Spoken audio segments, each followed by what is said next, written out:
Hey everybody, welcome back to Sounds Like a Drum, Kane's independent media production. Today, we're talking about integrating percussion into your drum set playing. Some ideas about how to do that, some things that might be perilous. Here we go.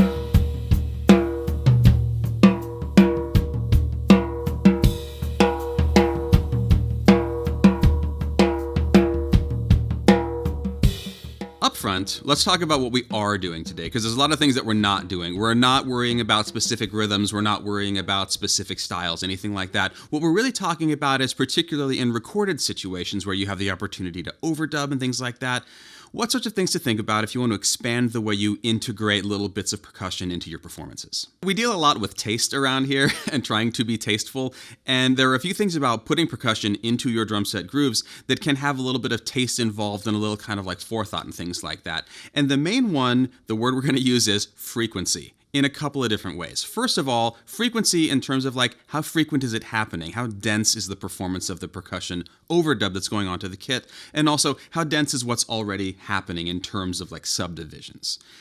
Frequency number two is what frequency spectrums, low pitch, medium pitch, bright cymbals, is already represented when you're gonna bring more stuff into the mix to try to fill it out.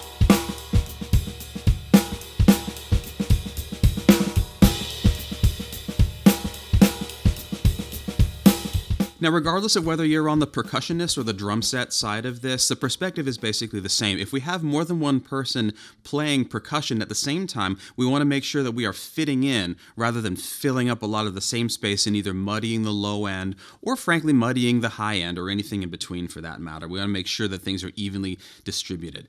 Now, the approach that we took today was we played a bunch of grooves on the drum set of varying frequency densities and frequency ranges and all that stuff, and attempted to add some percussion to it that made sense to fit into the gaps that existed because of what was being played on the kit. The first thing is something that I got called out for early on in my playing sessions, and that was basically playing things on two different instruments in the same range that were the exact same pattern. In this case, 16th notes on the hi-hat versus not that, maybe 8ths on the hi-hat, and then adding 16ths with a shaker overdub. First, let's hear this with the 16th notes on the hi-hat and no overdubs.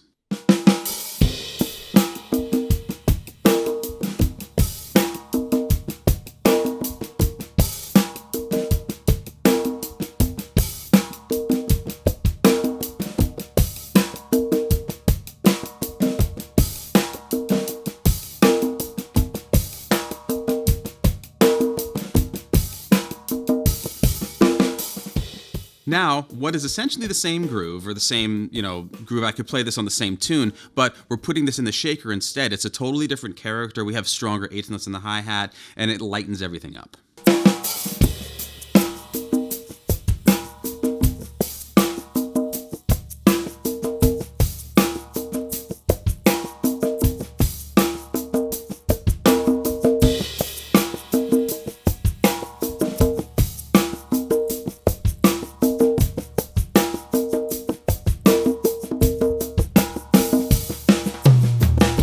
What's nice about this is it adds a texture without actually adding more information to the rhythms. There are a lot of songs out there that when I hear people sort of mime the groove, they're miming things that are actually being played by a shaker that they think are the hi-hat.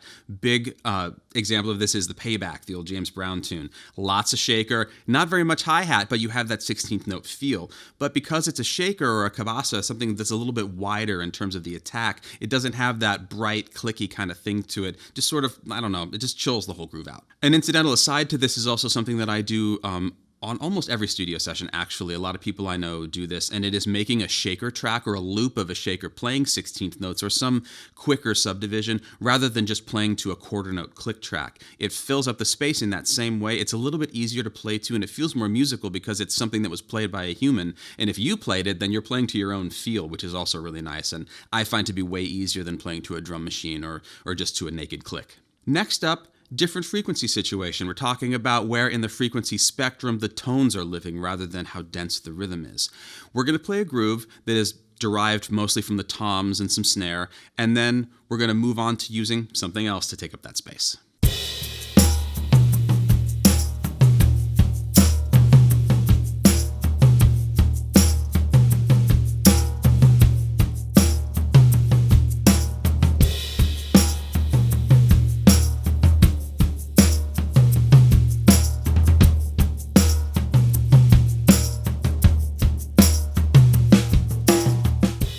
Now, this is a nice kind of medium vibe thing, but in terms of a percussion situation, I can add brighter things like a shaker or a tambourine, but the mids and the lows are all taken up. Now, if I move this to keeping time on the cymbals or something that's a little bit shorter and brighter of a sound, I can add something like a conga to give it a different flavor, but it's not getting completely covered up by the toms.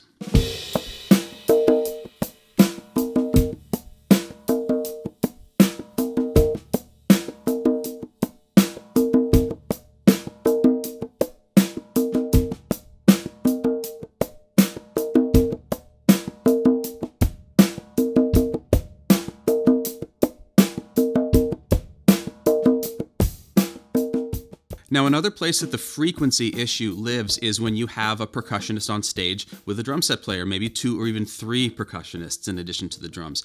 This is where everyone's density of playing and where they're choosing to be dense becomes extremely important and all needs to fit together like puzzle pieces. Now, this also means that everybody needs to listen really hard. It's not dissimilar from maybe an organ trio where there's an organ and a guitar and tons of mid-range, a lot of just the same notes, basically. So if we have all of these people together on stage, or even if it's just you and a conga player, you do have to be decisive about who is filling when, who is soloing when, who is being dense and who's being sparse when, so that it fits together to become one larger rhythmic entity instead of 2 people fighting for space.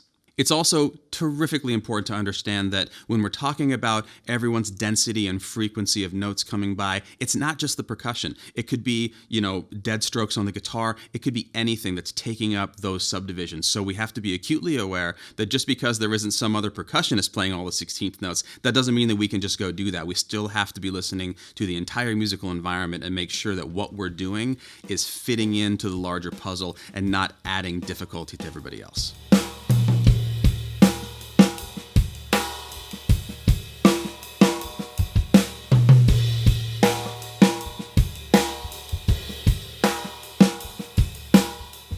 Now we're going to jump tempos, go up a little bit faster, and talk about tambourines. Tambourine is one of those instruments that people get handed and they just play on stage, but there's a lot of really great spots for that to be in music, and especially in the sort of orchestration of the drum set pattern and everything that you're playing, which is really evidenced by how popular tambourines are now that go on your hi-hat or that mount off of a cowbell stand and can be integrated directly into the patterns that you're already playing. This is a really great opportunity to stop with the thing of playing it on all the quarter notes or just on the backbeats or shaking it straight through everything, and instead saying, like, what if I place this just on 2? Or what if I just place this on 4 of every other bar? There's lots of examples of this in pop music. One thing that I've noticed is that if I'm playing a groove that doesn't have snare on 2 or on 4, if it's got some sort of like syncopated situation, it's a great opportunity to substitute tambourine, and it kind of maintains the momentum but keeps you from having to play 2 and 4 all night. The most recent example of this that I heard was the Foo Fighters tune Learn to Fly. It's got the tambourine on 4 thing going on. I love it very much. It's one of my favorites.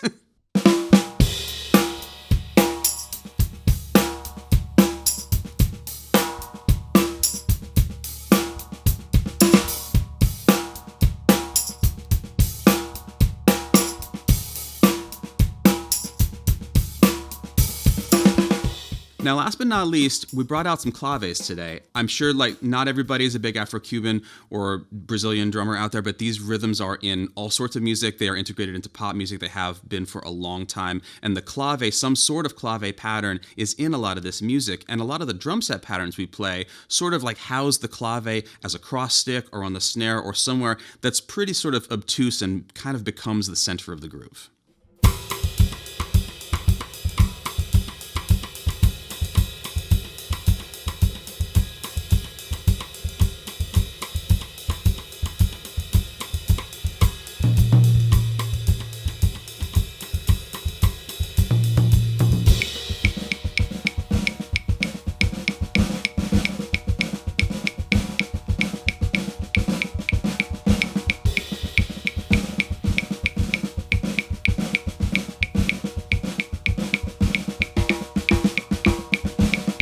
Now, we are by no means gurus of these styles of music, but we've studied enough to know that there are other ways to do these things. And one of the things that we were thinking about, again, if you have another percussionist on stage or anybody that maybe is integrating into what your parts are doing, the first thing to do is figure out what they're playing and make sure that you're not also playing that. 9 times out of 10, in my experience, someone else is playing the clave, and so I need to play something else. And if you find yourself in these situations, ask somebody who knows, maybe take a lesson, see, how to adjust your playing or expand it a little bit, grab a book that maybe has some new information so that you can make sure that, again, you're fitting into what's happening around you and nobody's doubling up on things. You'll notice also that when things start to get added and the playing starts to be less drum setistic, it starts to have a really different character to it. And this could be something as simple as what you do on the bridge of a tune, like moving to this and then moving back to the other thing. The options are limitless, but as soon as you start to think about these things, a much wider palette opens up because there's so many little things you can do like this, and then doubly so if you get to have a percussionist in your band too.